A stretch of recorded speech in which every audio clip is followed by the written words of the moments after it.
The Sweet Sound of Success show is brought to you by the Mentor Studio.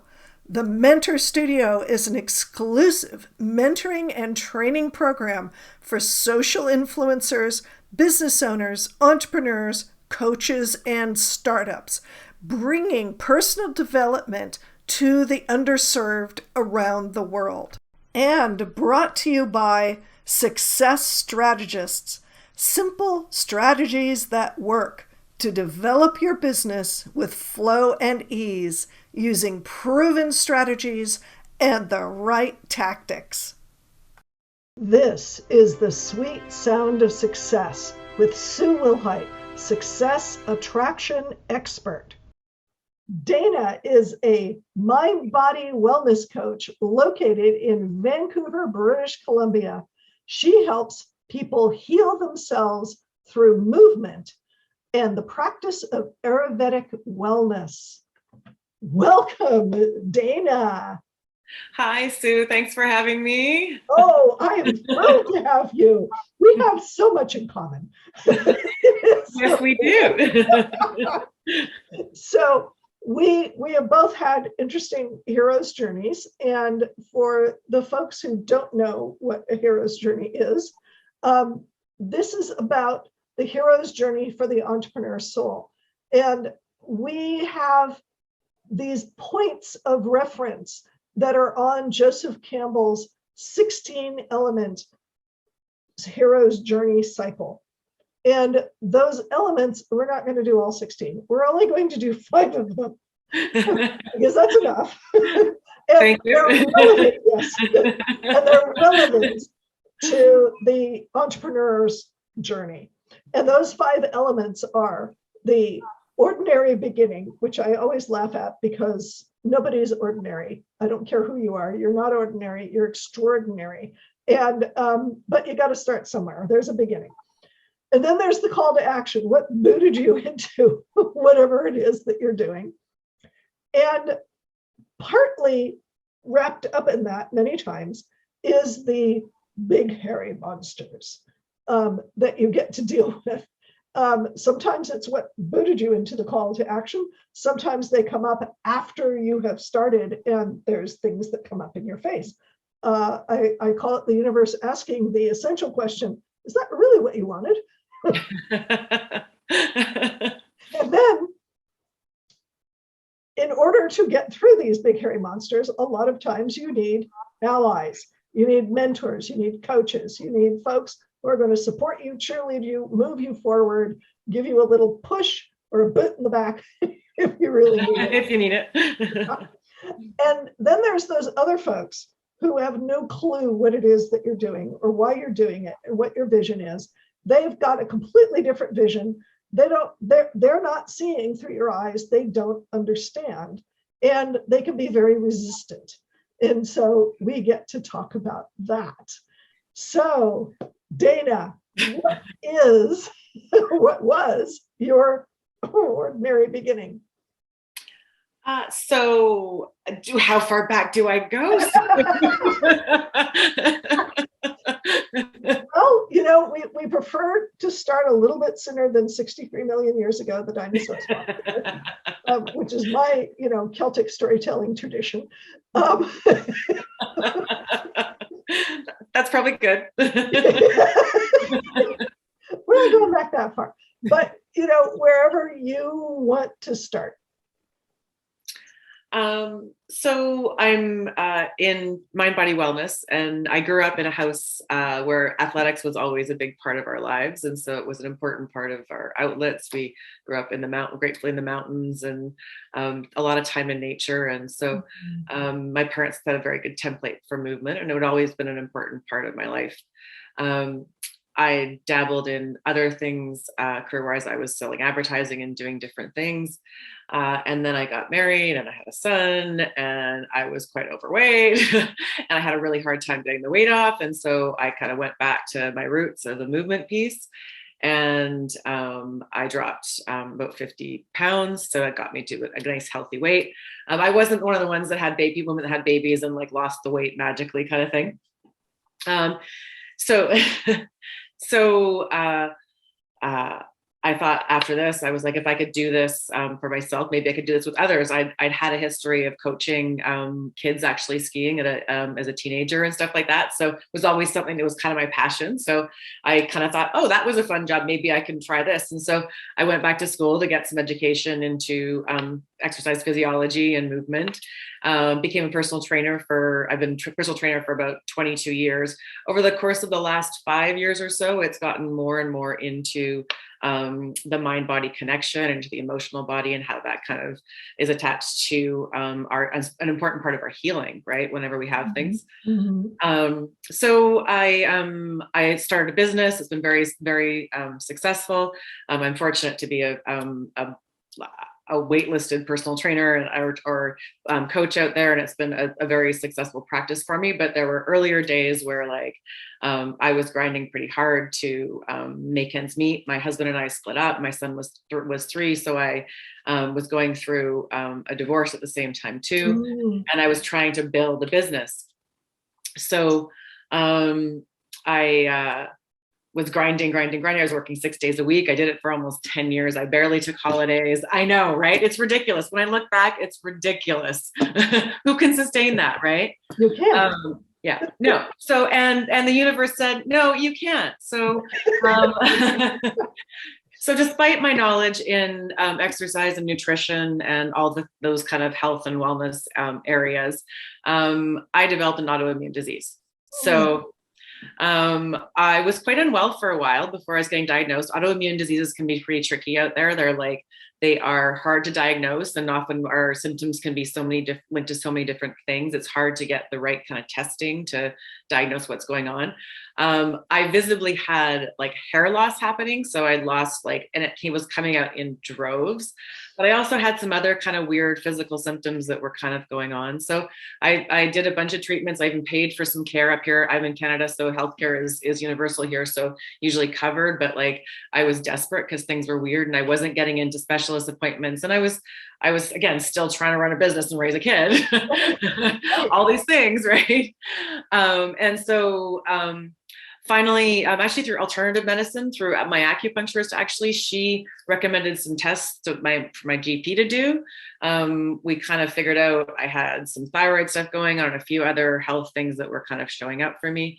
And that I had alopecia, which is a hair loss, and it can become in a number of different stages. I have been through a couple of those where I've lost everything on my body. I've had stages where I've kept brows and lashes and a little bit of body hair. And right now I'm kind of I have some in my head, but I've experienced about half of my adult life, about 20 years now, 2006. So it's almost 18 years now, as sometimes bald, sometimes not. And so this was a really emotional time for me, obviously. So I was, kind of knocked down. And I had to slow down. So I started kind of changing my modalities, the things that I was doing, slowing down work. I had to, right? My body was talking. So I pretended it was okay though. I kind of I slept off I was you know what? I always compare. I went to comparatives. I was oh, it's not life threatening. It's just hair loss. Right. And so I minimized it to myself, and I totally which is one of the worst things we can do. Right. It is. It's horrible because it's telling yourself that you don't matter. Absolutely. Yeah. Yeah. Yeah. And it took me a really long time to really see that. Yeah. Wow. I'm so sorry. So, but you know what? So it's been a journey. So shall I continue a little bit? There's a bit more where we accuracy. What was the light bulb moment? So in dealing with all the alopecia, I brought in, so a couple of years, I brought in some modalities, some things to manage my stress and stuff like that. I'd again, cut back my work hours. I started taking regular vacations. So I did all the mindfulness things and was working, or not all the mindfulness things, I was bringing things in. And then, I was really struggling with the bald piece, in that I felt shame around it. I struggled to had to have conversations in the dating world. I was single at the time. I was fairly openly bald in my life, and because it's in my athletics and stuff like that, but I still really struggled with that. And I recognized that like I wasn't talking very nicely to myself on the inside. And I put it out there again that like I was fine, and I was not fine. My inside voice was not kind, and I was feeling like wondering if anyone would ever love me the way because I was so not loving on me. Right. And so I recognized that like I need to start working into again this part of my life. And if I want to be happy like through and through, I need to like start being kind to myself first. So that was kind of my like my breakdown to breakthrough or breakthrough, whatever you want to kind of call it. So I started really going into like the deep kind of emotional wounds and stuff like and emotional wounds, and it's led me to become certified with the Chopra Foundation as a teacher there in the Ayurvedic practices. I've implemented them into my life, and you know, I've experienced a long walk to get to a place of kind of loving me through all of that. And I love being able to kind of share some of my story and like to kind of encourage people to walk the walk of the deep emotional pieces, because that's really where the healing starts to happen for our physical conditions as well as for our emotional bodies and the world, really. Like let's call it high vibration shit, right? Yep. Absolutely. So what were some of the, or who were some of the allies? I gather the Chopra Center provided a good deal of support for you. Was there anybody else? You know, I felt very alone in the process, and I just came on board to be a mentor with CANAF, which is the Canadian Ariata Foundation, because I felt really alone. I didn't think there was any women out there that were experiencing what I was wearing. Wigs are so easy to kind of like cover it. They're so amazingly done these days. So I felt very, very alone. And it took a long time for me to find a community of support around the hair loss piece for sure. There was I joined a Baldy group on Facebook, which was actually amazing. And it was because I was so inspired. All these women just like so boldly walking in their bald proudness. You've shared that, right? Yep, I did it, but I did it deliberately. Yeah. But knowing what I was doing, knowing that it was, and I deliberately drew attention to it by putting lotion on my hair and then putting it on. So I was like, hey, look, this is bald, dudes. Get over it. Look at me, right? You could go back on my Facebook page and look at my videos that, you know, I was recording videos I was doing Facebook Lives and going, you know, I wasn't even, not even a Twitch. So there's a difference between going in knowing that you're going to own it and having it happen to you. Oh, absolutely. Right. And having to deal with, wait a minute, this is not what I asked for. Totally, right? When did I sign up for this? Because I don't remember signing that contract. Yeah, exactly. Well, congratulations on making the journey, finding the resources, and getting out there in the world and passing it forward. You know, being the mentor and the coach and the light for other people, for other women to be accepting and loving and changing their lives. It's so important. So important. I love it. It's why I do what I do. I came like the things I run are like, how can I serve is absolutely a mantra that I run regularly. And it's, you know, it's in my work. And I'm so grateful to be able to be like, my gift is like, I use movement and nutrition and mindfulness as my tool to help people live a better life. Right. That's the, I walk the walk, which actually allows me to kind of walk people through, right? There's a relatability. Right. And I love it. I'm grateful for have found my little thing, my little nest in the world of service and purpose. Right.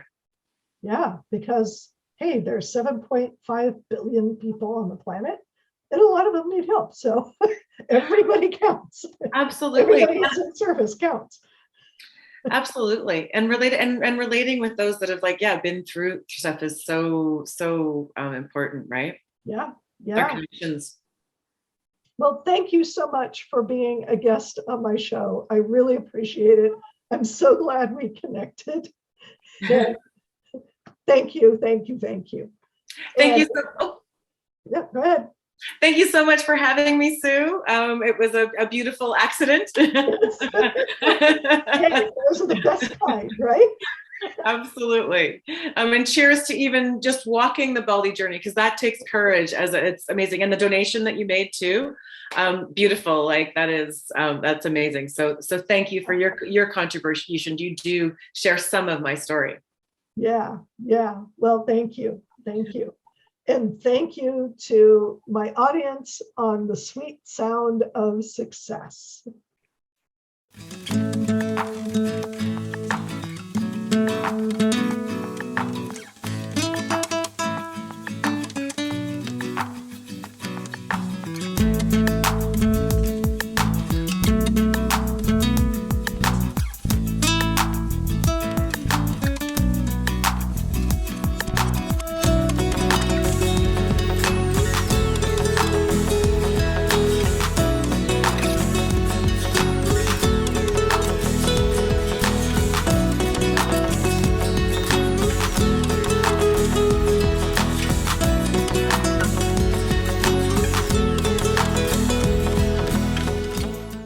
What are your dreams for your business? You know what drives me crazy? Really smart business owners denying their talents because they've been taught it has to be hard, because they've been taught that they don't deserve their gifts, that they're not worth anything. They've been taught that their gender means they can't express their genius. I'm Sue Wilhite, and I want you to have access to your genius. I want you to go out and rock the world with your genius. So I created the Call to Action Coaching Program. It's all about getting to the heart of you and what you've got to share with the world to make a profitable business that thrives and allows you to make a difference in the world. Click the link to sign up for the Call to Action Coaching Program today. Don't let your genius go unnoticed.